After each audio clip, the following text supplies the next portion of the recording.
Well, I think we're back in the same sort of territory because clearly, if you're training teachers, there are technical things they need to learn how to do.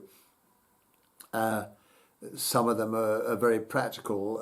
How to design what you put on a board, how to write on a board, how to utilize this piece of technology or that piece of technology, however primitive or up to date it is.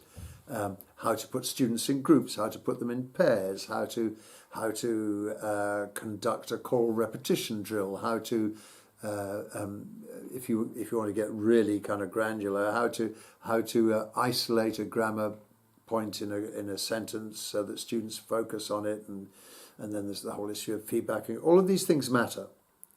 No, that sounds too dismissive. All of these things are vitally important. They're part of the teacher's essential armory, what we do.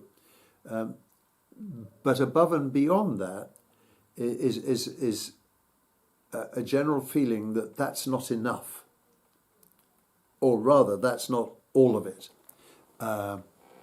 Because the other thing that teachers in training have to do is understand that they're teaching human beings, and how the human beings feel, and how they're motivated, and how they're rewarded, and how they are made to feel what success is, and their progress. That is also massively important, and that's the kind of humanistic side of what we do, I think.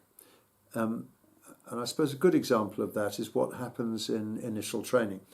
Sort of classically, and I'm sure this was true of me way back in the situation I was describing, when I did my first 4-week teacher training course. The trainees are so focused on trying to get what they're doing right, because they're trying to jump through hoops and techniques and stuff, that what is quite self-evident is that they're not really paying any attention to the students, except insofar as the students might make a mistake, and that worries the trainee because they're going to have to correct it, and then they have to work out what to do. And there's a wonderful change that comes over some teachers, though sadly not all. Sometimes it happens during those 4 weeks, but sometimes you observe it in the first year or two of their first real teaching job, when gradually they begin to take the sort of the deep focus away from themselves and what they're doing, and they start really listening to the students. And by really listening, I mean listening to the people. And I've certainly tried to reflect that in books which are about, to a large extent, technique, but which hopefully have as a philosophical underbase, base. You can't have, well, yeah, you can have an underbase, but have as a philosophical base that sort of philosophical grounding. I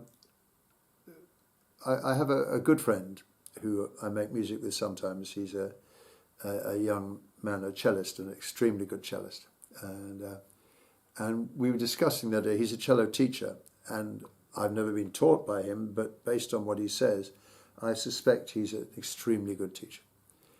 And he says that one of the things that he's learnt recently,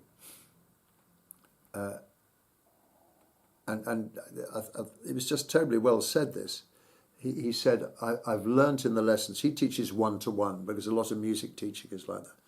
He said, what I've learned is to listen to the player, not the music. And I thought that was beautifully said.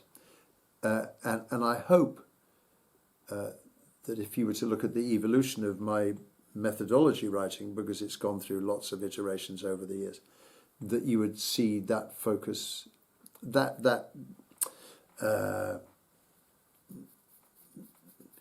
you would see that element being even more present as the years have gone by.